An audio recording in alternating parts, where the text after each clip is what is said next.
penyebab gempa magnitudo 4,7 di Bekasi pada Rabu malam. Jadi diketahui bahwa gempa bermagnitudo 4,7 di Bekasi itu disebabkan karena adanya aktivitas dari sesar West Java Back Arc Thrust atau sesar busur belakang Jawa Barat. Nah, sesar busur belakang Jawa Barat ini melewati wilayah Cirebon, kemudian Indramayu, Majalengka, Subang, Purwakarta, Karawang, Bekasi. Jadi intinya sesar ini memanjang melintasi sepanjang utara Jawa Barat sampai dengan Bekasi dan ini panjangnya bisa mencapai ratusan kilometer. Nah, pertanyaan berikutnya adalah di bagian mana dari sesar busur belakang Jawa Barat ini yang menyebabkan gempa 4,7, magnitudo 4,7 di Bekasi tadi malam. Saya ibaratkan HP ini adalah sesar busur belakang Jawa Barat. Nah, ketika HP ini saya potong bagian per bagian, hasil potongan itulah yang dinamakan segmen.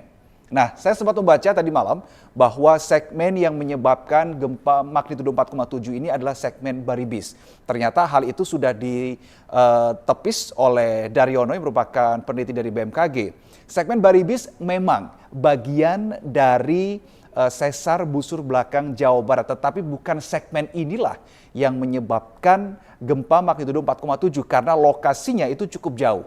Nah, Daryono lebih lanjut mengatakan segmen dari West Java Back Arc Thrust yang menimbulkan gempa magnitudo 4,7 di Bekasi tadi malam itu adalah segmen Citarum, saudara. Jadi segmen Citarum ini lokasinya cukup jauh dari segmen Baribis dan berdekatan sekali dengan pusat gempa yang terjadi pada Rabu malam dan juga berdekatan dengan sejumlah segmen lainnya. Kalau kita melihat gambar yang saat ini sedang saya tampilkan.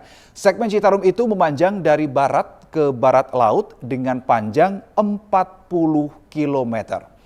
Nah, mungkin dari sebagian masyarakat merasakan begitu ya getaran gempanya dan bahkan merasakan cukup kuat. BMKG menggambarkan skala MM-nya adalah 3 sampai dengan 4 MMI yang dirasakan oleh masyarakat tadi malam ketika terjadi gempa. Memang ini terasa cukup kuat. Kenapa kok bisa cukup kuat sih getaran yang dirasakan oleh masyarakat tadi malam? Kalau kita melihat dangkal gempa yang terjadi tadi malam itu 10 km, kedalamannya 10 km ini terkategori gempa dangkal. Kemudian gempa ini juga terjadi di darat, magnitudonya juga lumayan ya. Dari 4,9 meskipun habis itu dimutakhirkan menjadi 4,7. Daryono menambahkan bahwa yang menyebabkan gempa itu terasa sekali oleh masyarakat adalah struktur tanah di Bekasi.